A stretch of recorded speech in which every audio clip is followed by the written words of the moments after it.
আমার মনে হয় কুমার কুমার ঘোষ একটা মিছিল করুক, মিটিং করুক, কালে মমতা ব্যানার্জি বাড়ির সামনে গিয়ে মিটিং করুক যে আনন্দমার্গীদের ঘটনার মার্ক্সবাদী তদন্ত করে মার্ক্সবাদী নেতাদের শাস্তি হলো না কেন, সিপিএম এর দালাল মমতা ব্যানার্জি জবাব চাই, জবাব দাও, এই বলে মমতা ব্যানার্জি বাড়ির সামনে ধপ করে বসে পড়ুন। মানুষ কত বড় চোর হলে তাকে অভিষেক ব্যানার্জিরও চোর মনে হতে পারে এবং তার নামে অভিযোগ করেছে। আমার দেখুন এটাকে নিয়ে অনেকে ববি হাকিম আর অভিষেক ব্যানার্জির মধ্যে ঝামেলা এসব দেখছে। ওনার ফাঁসি হবে নাকি ওনাকে কাতুকুতু দিয়ে ছেড়ে দেওয়া হবে, সে সবকিছু নির্ভর করে যে ট্রায়ালটা ঠিকমতো করে হলো কিনা, এবং ট্রায়ালটা ঠিকমতো করে হলো কিনা সেটা নির্ভর করে তদন্ত ঠিকমতো করে হয়েছে কিনা। এই মুহূর্তে দাঁড়িয়ে যা চাঞ্চল্যকর তথ্য আসছে, শিয়ালদা কোর্ট রীতিমতো স্তম্ভিত। তিনি শিয়ালদা কোর্ট রীতিমতো যা মন্তব্য করেছেন সন্দীপ ঘোষের এই কেসে অন্তত ফাঁসি পর্যন্ত হতে পারে। আমার সঙ্গে রয়েছেন শতরূপ ঘোষ, কথা বলবো দাদার সাথে। দাদা, যা চাঞ্চল্যকর তথ্য আসছে, এর আগে সুপ্রিম কোর্ট আমরা দেখেছিলাম বিচলিত, সুপ্রিম কোর্ট কার্যত দেখে। এবার শিয়ালদা কোর্ট বলছে যে ফাঁসি পর্যন্ত হতে পারে সন্দীপ ঘোষের, কি বলবেন?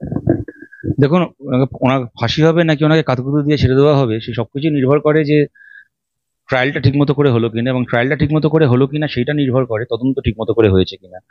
কামদুনিতে যে ঘটনা ঘটেছে সেখানেও তো ফাঁসি হতে পারতো, কিন্তু এবং লোয়ার কোর্টে কনভিক্টেড হলো, তারপরেও 4 জন হাইকোর্ট থেকে ছাড়া পেয়ে গেল, হাইকোর্ট থেকে, এবং অত্যন্ত আক্ষেপের সঙ্গে জাজ বললেন যে আমি ছাড়তে বাধ্য হচ্ছি, কেননা ঠিকমতো করে প্রমাণ তদন্তকারীরা আমার কাছে এনে উপস্থিত করেনি। সেটা যদি না হয় তাহলে নিশ্চয়ই সন্দীপ ঘোষের যে শাস্তি প্রাপ্য, ওর পাপের সেই শাস্তি হবে, এবং সবাই সেই দিকে তাকিয়ে আছে।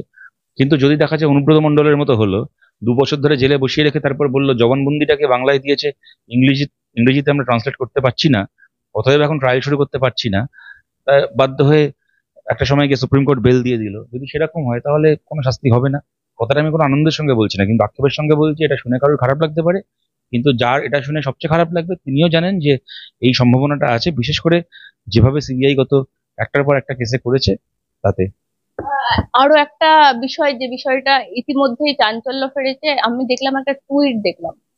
আবার বলতে হয় শাসক দলের প্রধান মুখপাত্র কুণাল ঘোষের টুইট বলছে, আনন্দমার্গে যখন দিনের বেলায় যাদেরকে পুড়িয়ে মেরেছিল সেটা নিয়েও তো একটা ডিবেট শো হতে পারতো। এখন মিডিয়া যেভাবে অ্যাক্টিভ, তখনও যদি থাকতো সেলিম দা সুজন দা নিয়ে একটা মার্ক্সবাদী আলোচনা হতো। হ্যাঁ, হতো, হতে পারতো।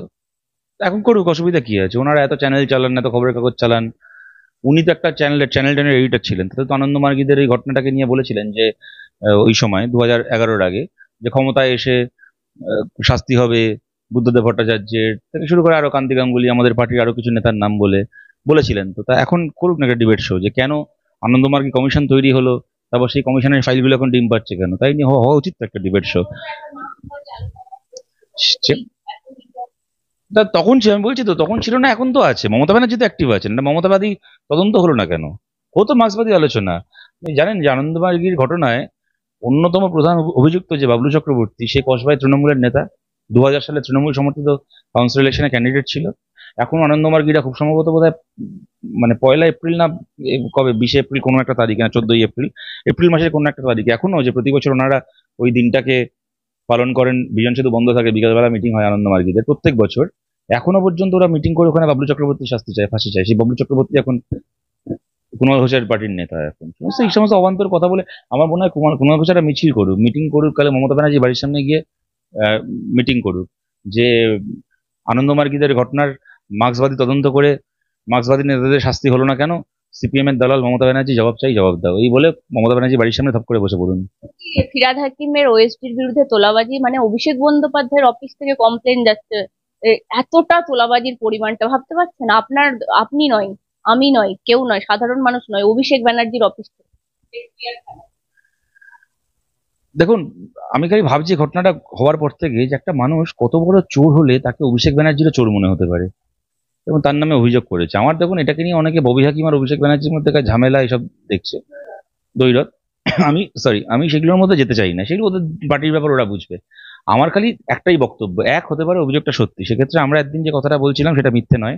সরকারি প্রকল্পগুলো তৃণমূল দেয় না, মানুষকে বিক্রি করে, মানুষ পয়সা দিয়ে তার প্রাপ্য ন্যায্য প্রকল্প কিনতে বাধ্য হন। আর যদি এই অভিযোগ মিথ্যে হয়ে থাকে তাহলে এটা আরো বড় একটা জিনিসকে সত্যিকে আমাদের সামনে আনছে। তাহলেও এই যে তৃণমূল নেতারা নিজেদের পথের কাঁটা সরানোর জন্য পুলিশকে দিয়ে মিথ্যে মামলা করিয়ে নিজের শত্রু বিনাশ করেন, মানে যেটাকে একজন রাজনৈতিক কর্মী হিসেবে আমাকেও ফেস করতে হয়েছে, আমার মতো আরো অসংখ্য লোককে ফেস করতে হয়েছে, সাংবাদিক হিসেবে তোমাকে ফেস করতে হয়েছে, অসংখ্য সাংবাদিককে ফেস করতে হয়েছে। তার মানে তৃণমূলের নেতারা যে মিথ্যে অভিযোগ করে থানায়, অনুব্রত মণ্ডলের ভিডিও দেখেছি, বলছে ওই ওই মেয়েটাকে গাঁজা কেসে তুলিয়ে দে, সুতরাং এই দুটোর মধ্যে কোনো একটা তো হয়। সেটা তো ওরা অভিষেকের ব্যাপার, সেটা ওরা বুঝে নিক, আমার আমার তাই নিয়ে কোনো বক্তব্য নেই। এটা দেখো, সরি, পলিটিক্যাল অ্যানালিস্ট যারা, তাদের তাই নিয়ে নানা রকম অ্যানালিসিস থাকতে পারে। আমি একজন পলিটিক্যাল অ্যাক্টিভিস্ট, আমার ওটা কিছু যায় আসে না অভিষেক ববিকে বলতে পারতেন কি না, কি ববি কি করতেন, ওদের দলের ব্যাপার, ওদের ডিসিপ্লিন ওরা বুঝুক। কিন্তু আমার যেটা বক্তব্য সেটা হচ্ছে যে either the allegation is true, which shows যে পশ্চিমবাংলার মানুষ সরকারি প্রকল্পটা অর্থের বিনিময়ে কিনতে বাধ্য হচ্ছেন, তৃণমূল টাকা নিয়ে আর সরকারি প্রকল্প বিক্রি করছে, অথবা the allegation is false, which shows যে TMC frames false allegations against someone whom they think is the political opponent.